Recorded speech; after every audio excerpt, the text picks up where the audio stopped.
अस्सलाम वालेकुम students, myself Mohammad Rizwan सूल, I am your physics teacher. उम्मीद है बेटा आप सब खैरियत से होंगे। हम chapter number 2 motion and force discuss कर रहे थे और हमारा टॉपिक चल रहा था इलास्टिक एंड इनलास्टिक कोलिजन, जिसके अंदर हमने वन डायमेंशन इलास्टिक कोलिजन को हमने डिस्कस किया था और हमने relative velocity of approach is equal to relative velocity of separation prove किया था। आगे बेटा हमने कोलिजन के बाद जो बॉडीज़ की फाइनल वेलोसिटी है या आफ्टर कोलिजन जो वेलोसिटीज़ है उनको कैलकुलेट करना। तो उसके लिए बेटा आपको दो इक्वेशन याद होनी चाहिए। दो इक्वेशन आपको ये याद हैं तो ये डेरिवेशन बहुत आसान और सिंपल है। एक हमारा final formula relative velocity of approach is equal to relative velocity of separation, यानी v1 minus V two is equal to v2 dash minus v1, जिसको हमने इक्वेशन 3 का नाम दिया था। और first equation law of conservation of momentum की equation m1v1 plus m2v2 is equal to m1v1 dash plus m2v2 dash, जिसको हमने इक्वेशन ए का नाम दिया। बस ये दो इक्वेशन आपके यूज़ होंगी और हम इजीली v1 डैश और v2 डैश को कैलकुलेट कर सकते हैं। तो सबसे पहले हमने क्या करना है, रीअरेंज करना है, दोबारा से लिखना है इक्वेशन को रीअरेंज करके फॉर v2 डैश। याद रखिएगा कि हमने v1 डैश मालूम करना है, तो इक्वेशन 3 को हमने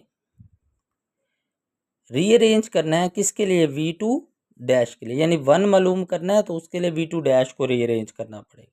हमारे पास इक्वेशन बन जाएगी v2 dash is equal to v1 minus v2, वैसे ही आ जाएगा, और v1 इधर माइनस है, दूसरी तरफ जाके क्या हो जाएगा, प्लस हो जाएगा।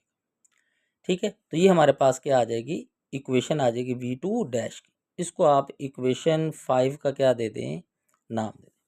अब पुट कर दें इक्वेशन 5 को इन इक्वेशन ए। अब इक्वेशन 5 को इक्वेशन ए में हम पुट कर देंगे तो m1v1 वैसे का वैसे ही आ जाएगा हमारा, प्लस m2v2 ये भी वैसे ही आ जाएगा, is equal to m1v1 dash ये भी वैसे ही आ जाएगा, प्लस m2 भी वैसे ही आ जाएगा, और v2 डैश की जगह ये हम इक्वेशन 5 से वैल्यू पुट कर देंगे, जो कि क्या है, v1 minus v2 plus v1।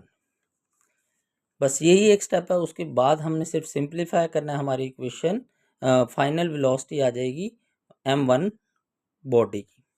तो यहाँ पर हमारे पास आ जाएगा m1v1 plus m2v2 is equal to m1v1 dash, as it is लिख देंगे। m2 को अंदर हम v1 v2 और v1 से मल्टीप्लाई करते हैं, तो हमारे पास आ जाएगा m2v1 minus m2v2 plus m2v1 आ जाएगा हमारे पास। ठीक है, अब यहाँ पर देखिए ये m2v1 m2v1 दोनों क्या हो जाएंगे, सम हो जाएंगे, तो हमारे पास आ जाएगा 2m2, इसको हम बाद में लिखते हैं, 2m2v1 आ जाएगा। ठीक है, और यहाँ पर देखिए m1v1 डैश और यहाँ पर क्या है m2v2।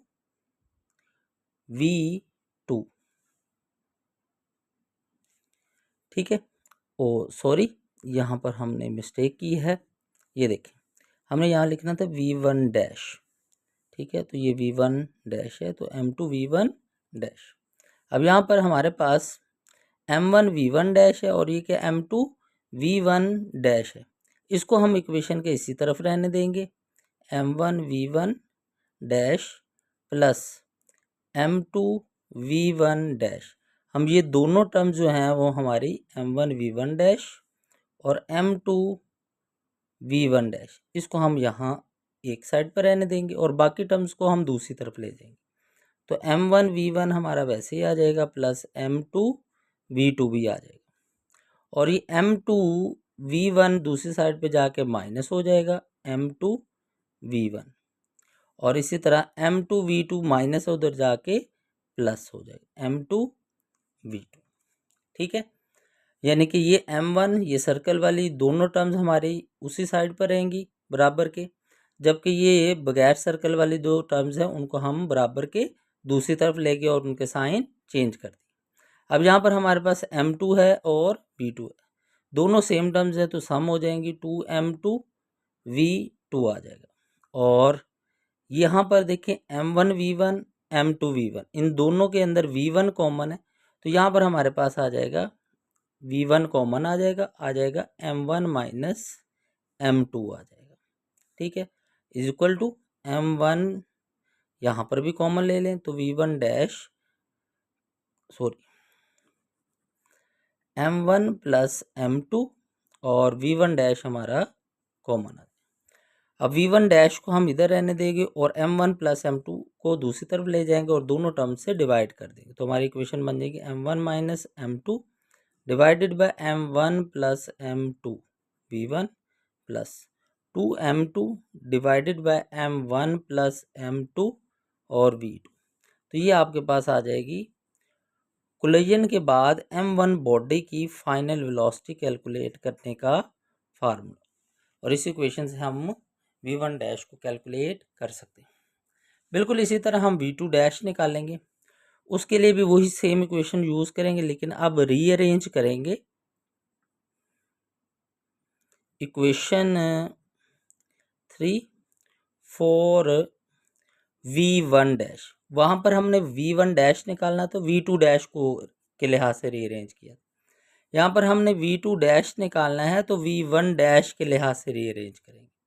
तो हमारे पास इक्वेशन 3 थी V1 डैश, तो यहाँ पर हमारे पास V1 डैश माइनस है तो इसको दूसरी तरफ ले जाएंगे तो ये प्लस हो जाएगा V1 डैश।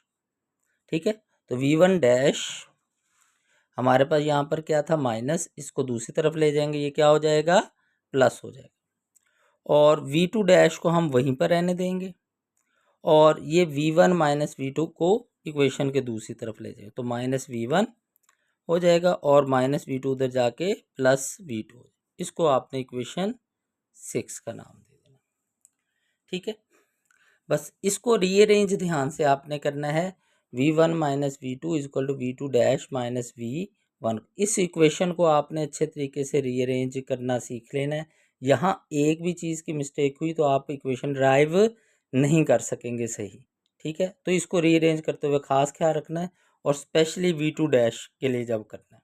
ठीक है, नेक्स्ट हम पुट कर देंगे बिल्कुल इसी तरह इक्वेशन 6 को इन इक्वेशन ए, इक्वेशन 6 को इक्वेशन ए में पुट कर देंगे तो हमारे पास आ जाएगा M1V1 वैसे ही, M2V2 भी वैसे ही, M1 और V1 डैश की वैल्यू पुट कर देंगे V2 dash minus V1 plus V2, आगे प्लस M2V2 डैश वैसे ही हमारा आ जाएगा एज इट इज़।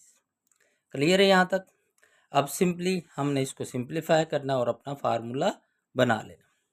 तो पहले हम इसको अंदर मल्टीप्लाई कर देंगे तो M1V2 dash minus M1V1 plus M1V2 और ये M2V2 डैश वैसे ही आ गया, और इस साइड पर M1V1 प्लस M2V2 वैसे ही आ गया। अब ये जो हमारी डैश वाली टर्म्स हैं हम इनको इधर ही रहने देंगे, इनको हम इक्वेशन के इसी साइड पर लिखेंगे M1V2 dash plus M2V2 dash, और M1V1 भी उसी साइड पर रहेगा, जबकि ये जो दो हमारी टर्म्स हैं इनको हम इक्वेशन के दूसरी तरफ ले, तो ये माइनस है उधर जाके प्लस हो जाएगा M1V1, और ये प्लस है उधर जाके माइनस M1V2 आ जाएगा।